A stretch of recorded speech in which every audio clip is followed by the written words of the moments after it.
Packers at Eagles. The Eagles have encountered the NFL's easiest schedule of defenses, leading to some ambiguity in their offensive metrics. Initially, they appear strong, however, according to DVOA, they concluded the regular season ranked 13th in offensive efficiency. This ranking reflects the strength of their opponents, as the Eagles have faced the easiest array of defenses this season. Conversely, while the Packers' defense might not be perceived as elite, they finished the regular season ranked 7th in defensive DVOA, with the Ravens being the only team the Eagles faced that had a higher ranking. The Eagles enter the playoffs with a healthy and skilled roster, but the team's success ultimately hinges on the consistency of their offense, particularly Jalen Hurts and the passing game against robust defenses. Eagles-Packers film breakdown: what Vic Fangio's defense can expect from Matt LaFleur in the playoff opener. Inquirer: similar to the Eagles, the Packers have become one of the most run-heavy teams in the NFL after starting with a more balanced strategy. The Eagles concluded the regular season ranked second in early down run frequency, per RBSDM.com, with the Packers leading at 57.3%, surpassing the Eagles' 53.7%. Both teams have prioritized the run on first down for valid reasons, as evidenced by the Packers ranking second in estimated points added per rush and sixth in yards per attempt. Their offense is structured to leverage the advantageous situations created by a productive run game to support the passing game. While all offenses perform best in manageable down and distance scenarios, the Packers' play-action heavy scheme proves particularly challenging when their running game maintains offensive rhythm. Why Eagles vs. Packers will be the ultimate football chess match in the NFL playoffs. SB Nation. This presents a challenge against an Eagles defense that seeks to restrict opponents and compel them to operate beneath the surface. Intriguingly, this matchup carries significant philosophical implications. The Packers' offense, characterized by an aggressive aerial attack and an efficient ground game, will face an Eagles defense that mandates patience and strategic anticipation before attempting deep shots. The first team to falter may find themselves at a disadvantage, highlighting the excitement of football. The Eagles' secondary excels in capitalizing on overly ambitious throws in the middle, with safeties Reed Blankenship and C.J. Gardner-Johnson applying heavy pressure on any crossing routes. Anticipate Blankenship's tendency to poach in breaking routes from his safety position, as he specializes in intercepting digs and overs. This poach method employed by Gardner-Johnson enabled Blankenship to secure an interception against the Commanders while in quarters coverage, as he aggressively challenged an outbreaking route. Eagles-Giants film review: Tanner McKee should be QB2, BGN. Now, let's discuss Tanner McKee. I found his performance impressive, and I recommend he be designated as the Eagles' QB2 immediately. If Jalen Hurts is unavailable during the playoffs, I would prefer to see him as the next option. While I will not delve into his long-term prospects here, I believe he has limitations as a starter due to his mobility challenges and inability to operate effectively outside a structured environment. I struggle to envision a team willing to trade for him as their starting quarterback. With that perspective, I would be inclined to trade Kenny Pickett while retaining McKee as the number 2 quarterback for the coming years. Although not particularly mobile, he can execute a similar offense that swiftly distributes the ball beyond the numbers. I believe he performed admirably. Eagles-Packers preview: 5 things to watch when the Eagles have the ball. Philly Voice. 1. Will Jalen Hurts exhibit any rust? Currently, it is unclear whether Hurts will be fully recovered from his concussion in time for this game. For the sake of this preview, we will operate under the assumption that he will participate. Hurts struggled in Week 1 against the Packers. Notably, he demonstrated sound decision-making during the entire summer, avoiding interceptions in the initial 15 practice sessions of training camp, yet in a competitive setting, he exhibited recklessness reminiscent of 2020 Carson Wentz. Game review: PHI 20, NYG 13, Eagles Blitz. That approach is assertive yet not reckless. McKee demonstrated the ability to make rapid assessments and wise choices. He exhibited accuracy and possessed a fluid throwing motion along with a strong arm. While he may not be an elite athlete, McKee displayed mobility and appeared at ease while moving. He also seemed confident at the line of scrimmage and in executing the offense. The moment did not appear to overwhelm him. However, the Giants increased their aggressiveness in the second half, which posed challenges for McKee. He struggled to release the ball quickly, and his performance became less fluid. McKee threw 2 passes in the game that could have been intercepted, an area he will need to improve. He now has a complete game tape to analyze and learn from. I believe McKee has the potential to develop into a reliable starting quarterback in the NFL, provided he gains experience and an opportunity. The Packers' running game poses a concern for the Eagles. In their least productive outing of the year, they managed only 82 rushing yards at an average of 4.1 yards per carry, yet still secured a victory over the Texans, 24-22. The Packers are committed to their rushing strategy and excel at it.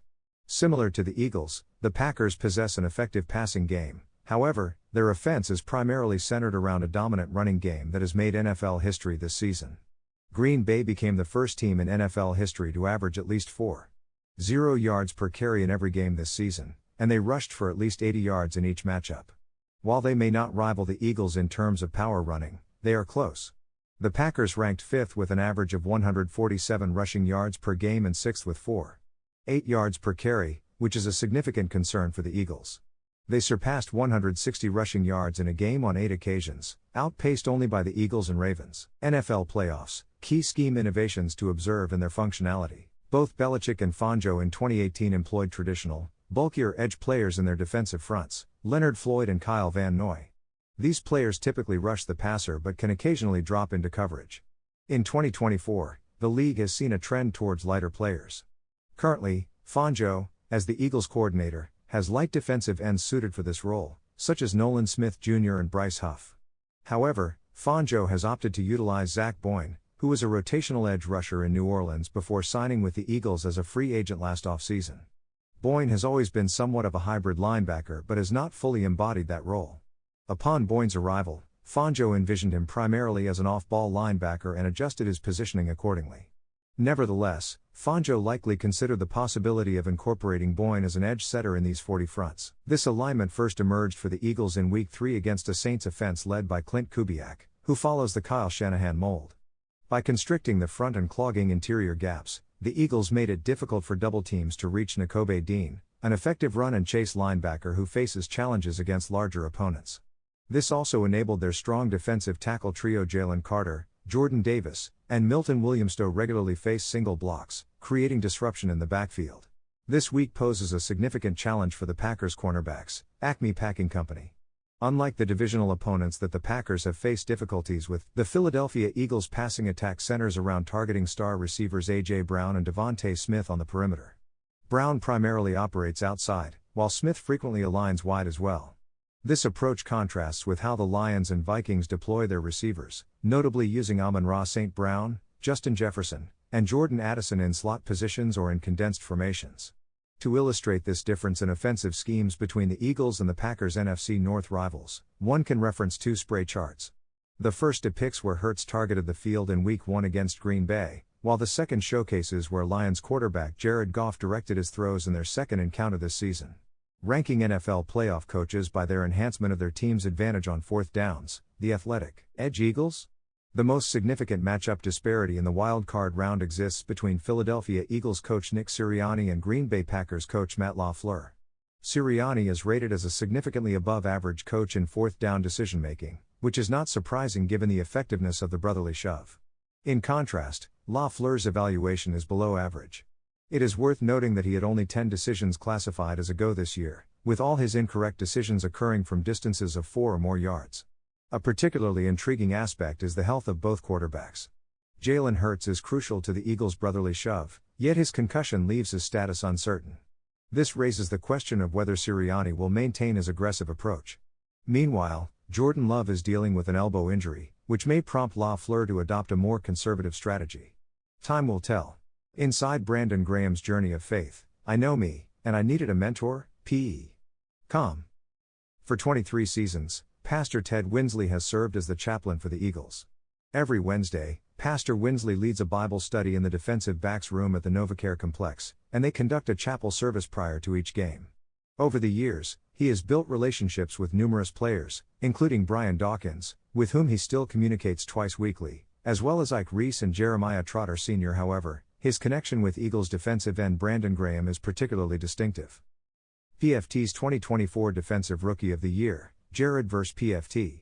Eagles cornerbacks Quinion Mitchell and Cooper DeJean both had noteworthy rookie seasons. They participated in 16 games, with Mitchell, a starter, playing 96% of the defensive snaps and DeJean, the team's primary nickel corner, appearing in 63%.